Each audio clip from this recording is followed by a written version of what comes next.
Hey, Buckskin Dave here. Welcome to another coffee with me. Go ahead and grab a cup. Pot's nice and fresh. And we're coming to some disappointments on this rolling block gimmer. And let me show you what happened. The first thing is I got this piece that I was going to turn into a gimmer or a Hawken style trigger guard, and I didn't realize this was a rough piece. I mean, it is just a rough, it looks like it was poured, probably a casting.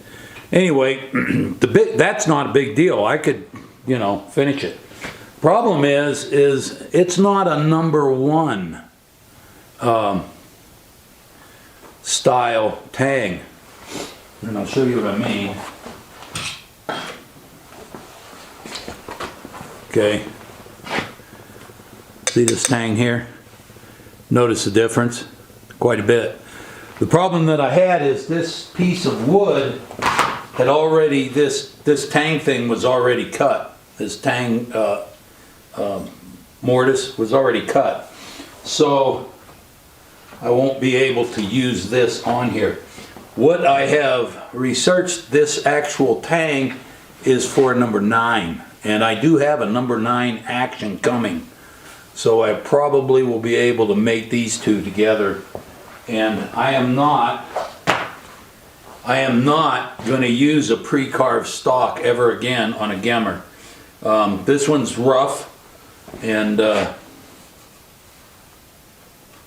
I spent a lot of time working on it, and it's not quite what I want, and I'll show you why.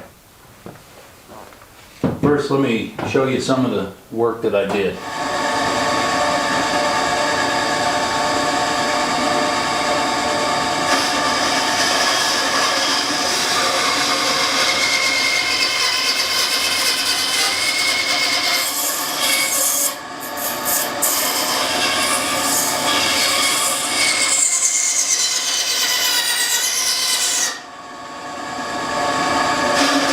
I've got to take about just 1.5 inches of this cheek weld off to make it look more like a Hawken cheek piece. And this is kind of slow. I don't have a saw that's wide enough to try to cut some off with a saw. So the only thing I know to do is just sit here and chisel it off. So I'm wondering if I had enough wood now. Taking so much off, wondering if I got way too much wood. That's not working. The weird thing with this is the weird shape of this is hard to get anywhere with it. Yeah. This is better than, well, this is a little less than halfway. Starting to look more like a Hawken stock. This walnut, I'm getting used to walnut. It actually cracked off here. I'm going to glue another piece in there, and then I have to refit this. And it came out just a little short. I'm going to have to take about 1/2 inch off of that. So it came out a little short. What I didn't notice until I started is this thing actually has, I don't know if you can see it, it actually has a little bit of, what would that be, left cast off. This stock was made, I don't know if you can see it, but it actually curves this way a little, like this. Which is, that'd be where they'd put the cast off on this, if you were, that'd be the way it would be. So anyway, lots of work to do. I bet I took a pound of wood off of that. This thing was, it was about that thick at the top. Well, this is part of the top, so I know a lot to come off, and then there's still about a 1/16 of an inch around the edge there. It came out with almost a 14-inch length of pull, which is okay for me and probably okay for most folks. This is how it come out. So if our barrel is parallel to the ground, okay, this shoots down like this, like it's supposed to. This stock, however, along with the bend in it for cast off, it also had a lot of this in it. And a lot of the rolling block stocks for Target that they built back in the day, they were built like that. And this one was like that.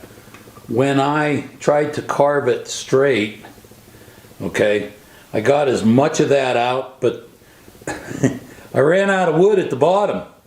It took the top off and I ran out of wood at the bottom. I had to make this a little bit narrow than I wanted to, and it still has a little bit of that upswing. So I think it's okay to finish this rifle.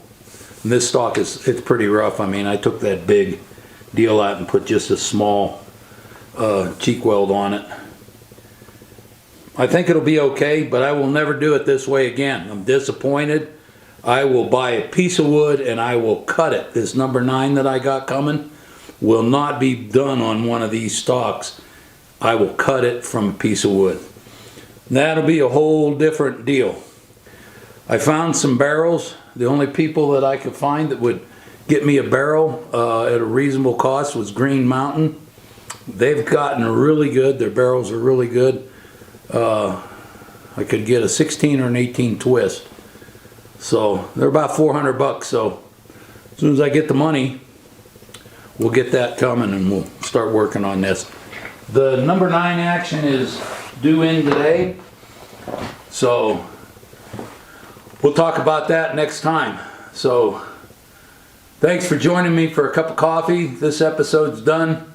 I'll catch you next time. We'll be a little further along on this and we'll see where we're going from there. Anyway, we'll see if we can turn this disappointment into something a little bit positive. Have a great day. Bye-bye.